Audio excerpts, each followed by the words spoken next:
O tema de hoje é como ter prazer em ser mãe. No anterior, nós trabalhamos a ideia de que quando ser mãe é sofrimento. Falamos um pouco desta mito do amor materno que camufla muito neste período de época de Dia das Mães, mês de maio de todo ano, esta ideia de que a mãe sempre é feliz em ter seus filhos.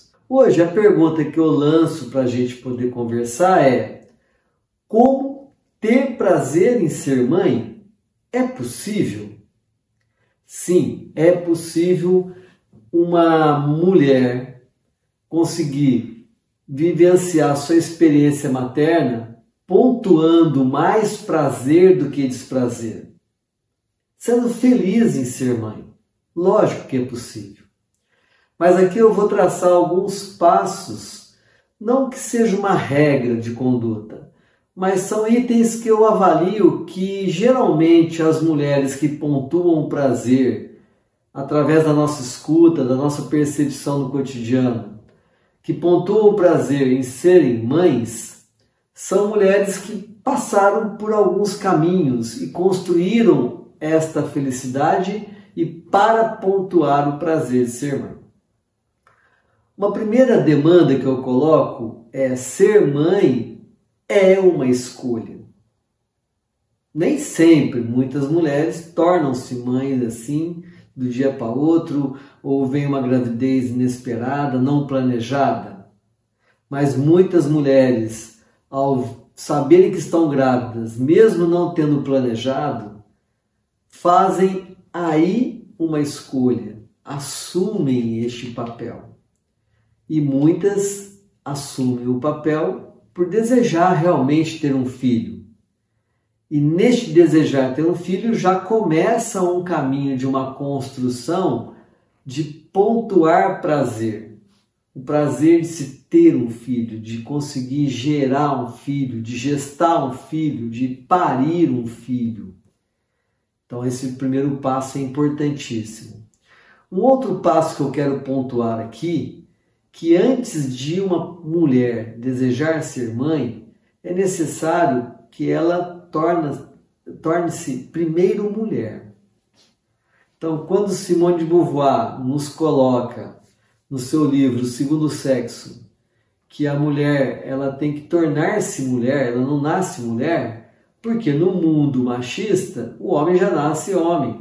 E a mulher, para se tornar mulher, ela tem que se tornar mulher. Ela fala em referência à sociedade machista. Mas isso cabe para a mulher que deseja ser mãe. Ela só vai pontuar o prazer em ser mãe se antes ela estiver vivendo o seu papel de mulher. Mulher ativa, mulher empoderada, mulher envolvida com o seu ser mulher e assumindo este ser mulher. Aí sim, ela deixa de ser filha, sai do estágio filial, ela deixa de ser dependente de sua própria mãe para tornar-se mãe. Assim, fazer a escolha de uma maternidade, com muito mais chance de pontuar prazer. É uma questão de estágio de maturidade. Aí a pergunta que você pode me fazer: então as adolescentes que ficam grávidas, que ainda não puderam pontuar esta experiência de assumir-se mulher, elas nunca serão mães felizes?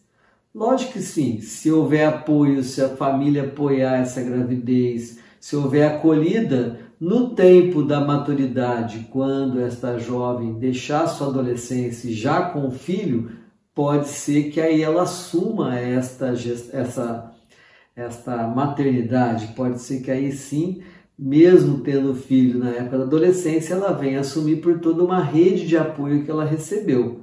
Não ter sido criticada, não ter sido condenada. Mas, de fato, ela vai precisar de um apoio de pessoas maduras e adultas. Há adolescentes que, no ato de engravidar, elas já conseguem vir com tudo diante dessa maternidade e se colocam de prontidão para esta maternidade. Então também pontuarão este prazer. Mas se for uma coisa que acontece, assim, uma gravidez inesperada, que todos criticam e a própria adolescente não assume, aí não vai pontuar o prazer de ser mãe, lógico. Uma outra condição é não reproduzir o modelo machista de que coisa de criança é mãe que cuida e não se colocar nessa posição da submissão patriarcal, porque senão ela vai deixar de pontuar o prazer, porque vai se sobrecarregar. Ao contrário, saindo dessa posição do mundo machista, ela vai delegar, vai entregar também responsabilidade a outras pessoas, parentes, amigos e seu companheiro, companheira, que assim seja, para colaborar nesta participação da maternidade, a co-maternidade, né? Mas se ela quiser assumir tudo sozinha, aí ela vai se dar mal. Então, lembrando que não se é mãe toda hora e não se será mãe para sempre. Aí sim o peso, não tem peso, né? Porque você não vai carregar isso para o resto da vida, mas sim no momento que você está vivendo, na maior necessidade do seu filho em ter você como mãe. Saber das etapas do desenvolvimento do filho em cada situação, em cada evolução do desenvolvimento humano, psicológico, biológico, social. Porque aí não se pode esperar do filho o que ele não vai dar.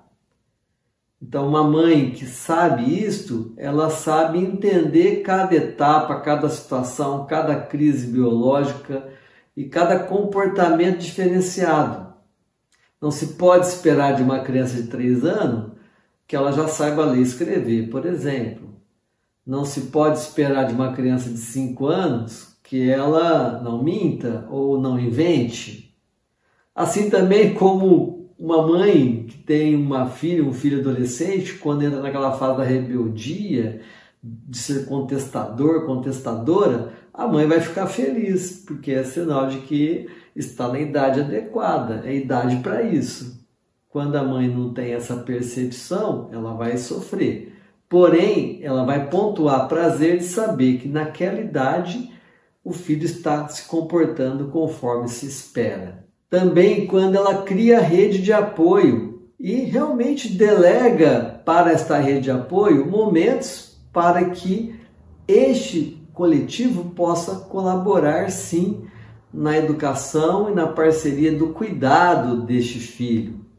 Aí fica leve, eu já falei dessa leveza, né, que sai só dessa preocupação da mãe ser dona do filho e cuidar dessa criança só por ela mesma. Saber que filho não retorna amor. Muitas vezes as mães querem que o filho retribua amor. Isso não vai acontecer, porque criança, adolescente nasceu para receber, né? Então pode ser que na vida adulta eles consigam transformar tudo que recebeu da mãe, do pai, da família em gestos de amor. Mas uma mãe que espera essa retribuição, ela não vai pontuar prazer, porque isso não vai chegar. Assim, não usar o filho como muleta, na espera de que este filho a ame. Também um outro aspecto que pode colaborar para que a vida materna, o ser mãe, seja mais prazeroso do que desprazeroso, educar o filho conforme a sua etapa e as suas condições biológicas, sociais, psíquicas, de autonomia plena. Então, através dos limites, da separação dos espaços, da definição dos papéis, o que é da criança, o que é da mãe, né? De não confundir o seu espaço no espaço da criança, mas deixar a criança em cada etapa, na sua condicionalidade, de ir construindo referência de autonomia. E aí, assim, a mãe vai saber que o filho não é dela e ela está educando para que ele seja uma pessoa autônoma, uma pessoa livre, independente. Um aspecto que é muito forte para que a mãe fique leve na sua maternidade e ao longo da vida ela pontue mais prazer é viver sem a expectativa da morte do filho. Viver no aqui e no agora. Quando se vive muito que da possibilidade que o filho vai morrer ou pode adoecer, aí já começa a entrar em sofrimento. Então, a mãe que consegue elaborar isto, ela encara os problemas como naturais. Por exemplo, a criança está com febre.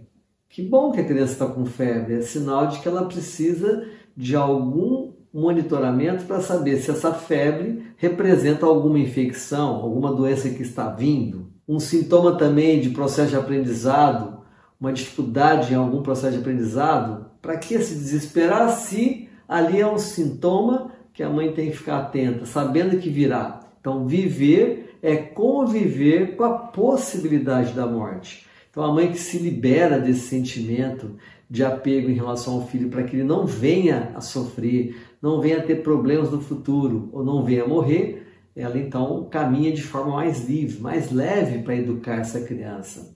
E a questão que é um chavão já, né? Uma forma quase que comum de se pensar, educar sem culpa. Sabe por quê, mãe? Porque só existe o acerto quando a gente sabe no que errou. Então, quem educa com medo de errar ou achando que só vai acertar, vem a culpa quando acontece algum problema, quando você tem que responsabilizar seu filho por alguma demanda, quando você tem que corrigir seu filho, depois vem aquela sensação de que você corrigiu de forma errada, com a mão pesada e assim por diante.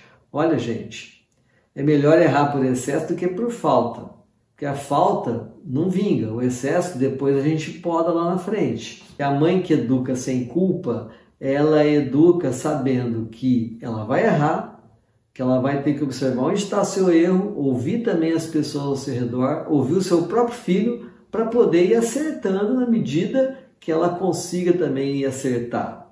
Sabendo que todos nós temos nossas formas neuróticas de agir, todos nós temos nossos traços assim comportamentais e personalidade que também herdamos ou copiamos da nossa história familiar e que a vida é um ciclo. Então não existe perfeição, não existe a melhor forma de educar um filho.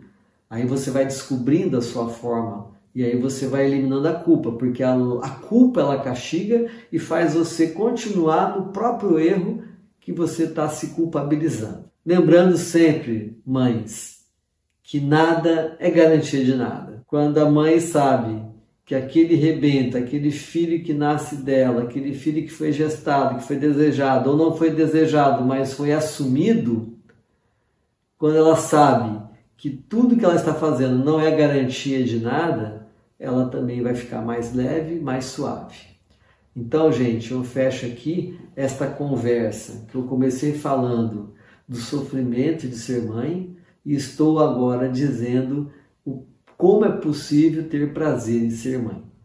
Espero que você possa usufruir desta conversa. Se você não é mãe, ajudar aquelas que são. Se você é mãe, a entender o seu processo.